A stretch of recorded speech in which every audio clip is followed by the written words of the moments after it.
और अब कुछ खबरें एंटरटेनमेंट की दुनिया से। मारूफ पाकिस्तानी अदाकारा फिरोज खान की साबका अहलिया ने उन्हें गैर जिम्मेदार बाप करार दे दिया।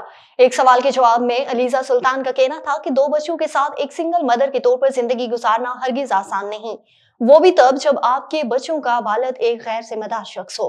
उन्होंने मजीद कहा कि उन तमाम मुश्किलात के बावजूद बतौर माँ काम करना पड़ता है, कभी बच्चों पर सख्ती और कभी डांट टपट करके या कभी मोहब्बत और शफकत से।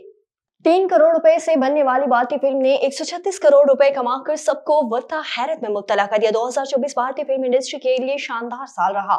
हिंदुस्तानी फिल्मों पुष्पा और किल्की ने आलमी बॉक्स ऑफिस पर 1000 करोड़ भारतीय रुपए से ज्यादा कमाए। ताहम सबसे ज्यादा मुनाफा बख्श फिल्म का एजाज एक ऐसी फिल्म को मिला जिसका बजट सिर्फ 3 करोड़ था। 3 करोड़ रुपए के इंतहाई कम बजट पर बनाई गई इस फिल्म ने बड़ी कामयाबी हासिल की और 136 करोड़ का हैरत अंगेज बिजनेस किया।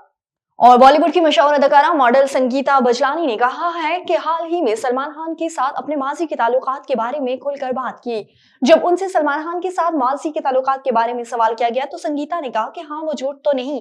उनके इस बयान ने इन तमाम अफवाहों की तस्दीक कर दी कि जो कई सालों से गर्दिश कर रही थी।